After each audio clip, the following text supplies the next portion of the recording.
Hey everyone, आज मैं आप सबके लिए एक डिटेल्ड इंफॉर्मेटिव वीडियो लेके आई हूँ जो बीडीएस कोर्स के ऊपर है।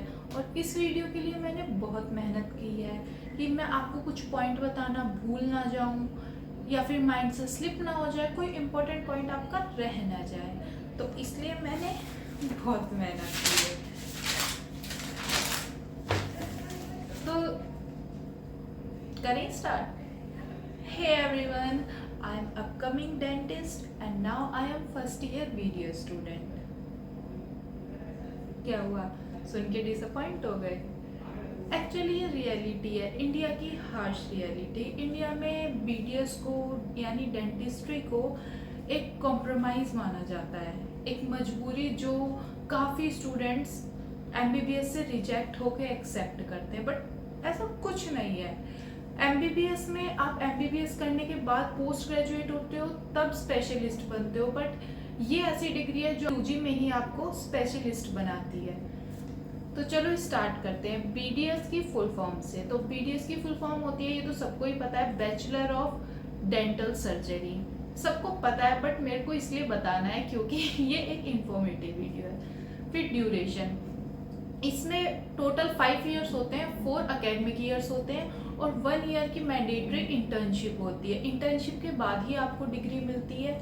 उससे पहले आप ऐसे सोचो कि भाई एकेडमिक्स तो हो ही गया है और प्रैक्टिस तो हम कहीं और से कर लेंगे, तो दिस इज़ नॉट फेयर। तो जिस कॉलेज से आपने एकेडमिक्स ईयर अपने पास करे हैं उससे ही आपको इंटर्नशिप करनी है। देन नेक्स्ट एलिजिबिलिटी, कि आपको बीडीएस करने के लिए क्या क्या होना चाहिए आप में, फिर आप एडमिशन लेने के लिए एलिजिबल हो।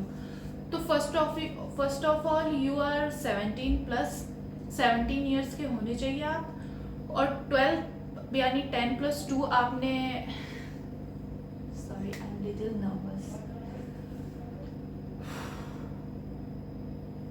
10+2 आपने पीसीबी से की होनी चाहिए, जिसमें 50% मैंडेटरी है। और एंट्रेंस एग्ज़ाम, नीट का एंट्रेंस एग्ज़ाम क्लियर होना चाहिए। क्लियर नहीं तो एक क्वालिफाइंग मार्क्स होने चाहिए, क्योंकि आपका काउंसलिंग के थ्रू ही एडमिशन होता है। तो ये 4 चीज़ मैंडेटरी है। First 17+, second 50% with PCB, third NEET entrance exam, fourth नहीं 3 काफ़ी है। After that admission procedure, NEET का रिजल्ट आता है, उसके बाद काउंसलिंग में पार्टिसिपेट करना है। फिर काउंसलिंग का रिजल्ट आएगा, काउंसलिंग में आपको अपने प्रायोरिटी वाइज कॉलेज फिल करने हैं। उसमें 3 या 4 वो आते हैं, 3 या 4 ऑप्शन आते हैं अपनी प्रायोरिटी फिल करने के लिए। तो प्रायोरिटी वाइज आपको कॉलेज फिल करना है। उसके बाद नीट का रिजल्ट के बाद काउंसलिंग के रिजल्ट का वेट करना है। काउंसलिंग का रिजल्ट आता है, उसके बाद आपको कॉलेज अलॉट हो जाता है। फिर अलॉटेड कॉलेज का सबका अलग अलग प्रोसीजर होता है। जो सेम प्रोसीजर होता है ये अलॉटमेंट से पहले का होता है। कॉलेज अलॉटमेंट के बाद सारा प्रोसीजर कॉलेज बताएगा आपको। देन नेक्स्ट ये कि कॉलेज इज गवर्नमेंट और प्राइवेट। डेंटल इंस्ट्रूमेंट्स आपको खुद ही अरेंज करने हैं, चाहे आप मार्केट से लो या फिर कहीं से अरेंज करो, वो आपके ऊपर है। बट डेंटल इंस्ट्रूमेंट्स खुद अरेंज करने होते हैं। और डेंटल इंस्ट्रूमेंट्स की लिस्ट आपको परफेक्ट जो सब्जेक्ट के टीचर होंगे वो प्रोवाइड कर देंगे। और अब आते हैं ओवरऑल इसमें एडमिशन लेने के लिए नीट और काउंसलिंग इज मैंडेटरी। अगर आपने नीट कर लिया है और काउंसलिंग की डेट निकल चुकी है तो फिर नहीं हो पाएगा। अब आते हैं फर्स्ट ईयर के सब्जेक्ट्स में। फर्स्ट ईयर में 4 सब्जेक्ट होते हैं, एनाटमी, बायोकेमिस्ट्री, फिजियोलॉजी और डेंटल एनाटमी। ये 4 सब्जेक्ट होते हैं। और एमबीबीएस में 3 सब्जेक्ट होते हैं, एनाटमी, फिजियोलॉजी एंड बायोकेमिस्ट्री। तो यानी डेंटल में एक डेंटल एनाटमी का एक्स्ट्रा ही सब्जेक्ट होता है जो आपको आगे चल के जल्दी स्पेशलिस्ट बनाएगा। देन नेक्स्ट एग्ज़ाम सब्जेक्ट 4 होते हैं बट एग्ज़ाम 3 होते हैं। बायोकेमिस्ट्री और फिजियोलॉजी का मर्ज हो जाता है एग्ज़ाम। एनाटमी का 70 मार्क्स का होता है, बायोकेमिस्ट्री का 35 एंड फिजियोलॉजी का 35। तो बायोकेम फिजियो का मिक्सअप करके 70 का होता है। और डेंटल एनाटमी का सेपरेट होता है 70 मार्क्स का। और फिर उसके बाद प्रैक्टिकल में एनाटमी में नॉर्मल स्पॉटिंग एंड वाइवा होते हैं, जिसमें आपको ऑर्गन्स को एनाटमिकल पोजीशन में पकड़ के स्पॉटिंग करनी होती है। और वाइवा तो टीचर्स लेते ही हैं जैसे होता है। फिजियोलॉजी और बायोकेम में नॉर्मल प्रैक्टिकल परफॉर्म करना होता है, जो भी वो आगे से प्रैक्टिकल आपको दे एज अ क्वेश्चन। और डेंटल में आपको कार्विंग करनी होती है, वैक्स ब्लॉक होता है, उसमें वैक्स ब्लॉक में आपको कार्व करके टूथ बनाना होता है, जो टीचर्स का है एग्जाम्पल।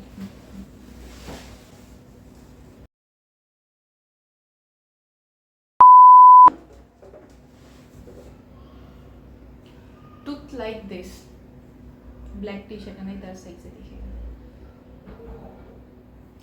जैसे ये एक कौन सा ये मैंडिबुलर सेंट्रल इंसाइजर है, वैक्स ब्लॉक पे कार्व करके टूथ बनाना होता है। तो ये हो गया practicals, exam, subject, eligibility criteria, admission procedure, duration. उसके बाद एक प्रोस्तो का और डेंटल मटेरियल का सब्जेक्ट होता है, वो कॉलेज टू कॉलेज वेरी करता है। कोई फर्स्ट ईयर में ही थोड़ा थोड़ा स्टार्ट करा के सेकेंड ईयर में कंप्लीट करता है, कोई सेकेंड ईयर में ही स्टार्ट करता है, तो वो college to college completely vary करता है। और प्राइवेट कॉलेज की फीस भी कॉलेज टू कॉलेज वेरी करती है कि उसमें पेशेंट काउंट कितना है, वो कॉलेज की मान्यता कितनी है उधर पर्टिकुलर एरिया में। और लाइक हमारा कॉलेज है, उसकी फीस है, नहीं बताऊँ, खुद पता करो।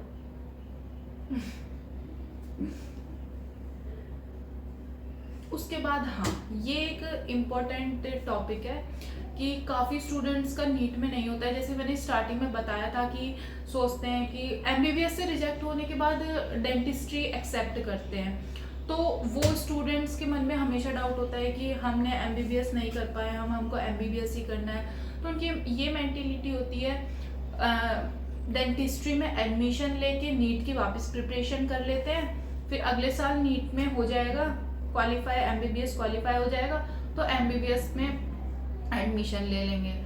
तो भाई बीच में जैसे एमबीबीएस में बीच में छोड़ते हैं तो कंपेंसेशन देना पड़ता है, वैसे पीडीएस में भी कंपेंसेशन होता है।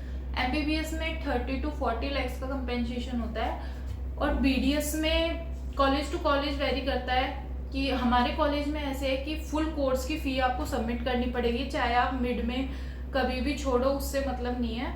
आपको फुल कोर्स की यानी 4 एकेडमिक ईयर्स की फी सबमिट करनी पड़ेगी। ये होता है कंपेंसेशन। एनाटमी सच में बहुत फियरफुल सब्जेक्ट लगता है फर्स्ट ईयर्स को, क्योंकि मुझे भी लगता है। तो आप उसको डेली थोड़ा थोड़ा टाइम दोगे एनाटमी को, तो टाइम के साथ वो आपको बायोकेम और फिजियो से ज़्यादा इजी लग जाएगा। और जबकि मेरी बायोकेम केमिस्ट्री थोड़ी वीक है, तो बायोकेम मेरे को ज़्यादा फियरफुल लगती है एनाटमी से। बाकी आप एनाटमी फियरफुल लगती है काफ़ी स्टूडेंट्स को, तो आप एनाटमी को डेली थोड़ा थोड़ा टाइम देंगे तो मॉडरेट सब्जेक्ट है, हो जाएगा। बाकी मेनली यही था। बाकी आपको कोई और क्वेरी हो या फिर कोई और आपका क्वेश्चन हो जो मुझसे रह गया हो, तो let me know in comment section, I will reply. Bye bye.